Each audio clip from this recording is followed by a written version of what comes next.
Palnadu EVM ధ్వంసం కేసులో Macherla MLA Pinnelli చుట్టూ ఉచ్చు బిగుస్తోంది. ఈవీఎం ధ్వంసాన్ని ఈసీ సీరియస్ గా తీసుకుంది. రెంటచింతల మండలం పాల్వాయి గేట్ లో ఈవీఎం ను ధ్వంసం చేశారు. పిన్నెల్లి రామకృష్ణారెడ్డి వెబ్కాస్టింగ్ కెమెరాలో దృశ్యాలు రికార్డయ్యాయి. పోలింగ్ రోజు హౌస్ అరెస్ట్ లో ఉన్న ఆయన అర్ధరాత్రి హైదరాబాద్ వెళ్లిపోయారు. గడిచిన 4 రోజులుగా హైదరాబాద్ లోనే ఉంటున్నారు. తాజాగా ఈవీఎం ధ్వంసం వీడియోతో అలర్ట్ అయింది. పిన్నెల్లిపై చర్యలు తీసుకోవాలని ఆదేశించింది.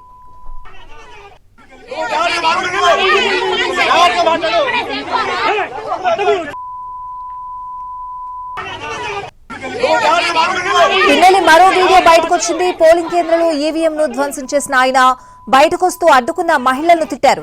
పల్నాడు జిల్లా రెంటచింతల మండలం పాల్వాయి గేట్ పోలింగ్ కేంద్రం దగ్గర జరిగిన ఈ ఘటన ఆలస్యంగా వెలుగులోకి వచ్చింది. పల్నాడు ఈవీఎం ధ్వంసం కేసులో మాచర్ల ఎమ్మెల్యే పిన్నెల్లి చుట్టూ ఉచ్చు బిగుస్తోంది. పూర్తి అప్డేట్స్ అడిగి తెలుసుకుందాం. మా ప్రతినిధి పీఎంఆర్ చంద్రశేఖర్ లైవ్ లో సిద్ధంగా ఉన్నారు. PMR,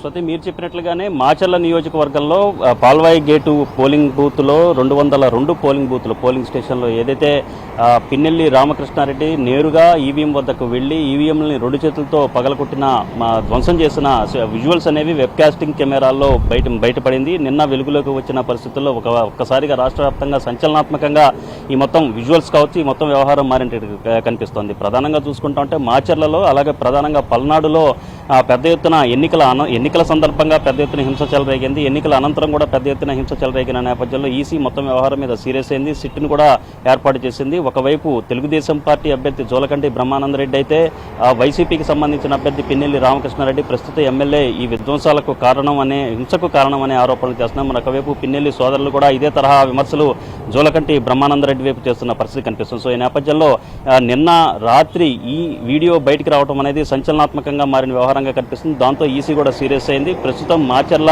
MLA, sitting MLA Pinnelli Ramakrishna Reddy చుట్టూ ఉచ్చు బిగుచుకున్నట్లుగానే కనిపిస్తోంది. ఈసీ ఈ వ్యవహారం మీద సీరియస్ అయిన నేపథ్యంలో ఆయన మీద కేసు నమోదు చేయటం, ఎఫ్ఐఆర్లో ఆయన పేరును నమోదు చేయటం, వీలైతే అరెస్టు దాకా కూడా వెళ్లాలి అన్న ఆదేశాలు ఈసీకి ఇక్కడ రాష్ట్రానికి సంబంధించిన ఏపీ సీఈఓ ముఖేష్ కుమార్ మీనాకు, డీజీపీకి కూడా వెళ్ళినట్లుగా మనకు అందుతున్న సమాచారం మేరకు తెలుస్తుంది. సో ఈ నేపథ్యంలో మొత్తం వ్యవహారం మీద ఈసీ చాలా సీరియస్గా ఉన్న నేపథ్యంలో ఎప్పుడు పిన్నెల్లి రామకృష్ణారెడ్డి చుట్టూ ఉత్తు బిగుసుకుంటుంది, అరెస్టు చేసే పరిస్థితులు కూడా ఉన్నాయన్న చర్చ అయితే ప్రస్తుతం మాచర్లలో కావచ్చు, ఏపీ రాజకీయాల్లో పెద్ద ఎత్తున చర్చ జరుగుతున్న పరిస్థితి కనిపిస్తుంది. సో ఇది పోలింగ్ అధికారులను భయభ్రాంతులకు గురి చేయడంతో పాటుగా ఓటర్లను కూడా భయభ్రాంతులకు గురి చేశారు. అట్ ద సేమ్ టైం ఈ వ్యవహారానికి సంబంధించి ఏకంగా ఈవీఎంని ధ్వంసం చేయడం, అది కూడా స్వయంగా ఒక ఎమ్మెల్యే ఈ స్థాయిలో పోలింగ్ బూత్లో ఉన్న ఈవీఎంని ధ్వంసం చేయడం అనేది చాలా సీరియస్గానే ఈసీ తీసుకున్న నేపథ్యంలో ఈ మొత్తం వ్యవహారం మీద పిన్నెల్లి రామకృష్ణారెడ్డిని మీద కేసు నమోదు చేయడం, వీలైనంత త్వరగా చర్యలు తీసుకోవాలని ఈసీ ఆదేశాలు జారీ చేసిన నేపథ్యంలో ఎప్పుడు ఏం జరుగుతుందన్న ఉత్కంఠ అయితే మాచర్ల నియోజకవర్గంలో చాలా స్పష్టంగా కనిపిస్తుంది.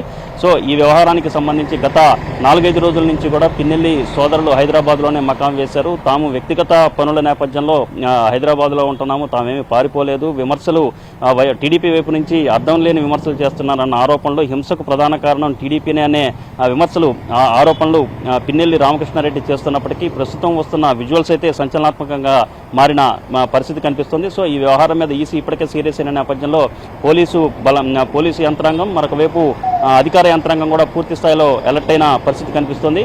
ఎప్పుడు ఏ క్షణమైనా సరే పిన్నెల్లి రామకృష్ణారెడ్డి చుట్టూ ఉచ్చు బిగుసుకోవడమే కాకుండా ఆయన మీద చర్యలు తీసుకునే అవకాశం కూడా లేకపోలేదన్న చర్చ అయితే జరుగుతోంది. స్వాతి.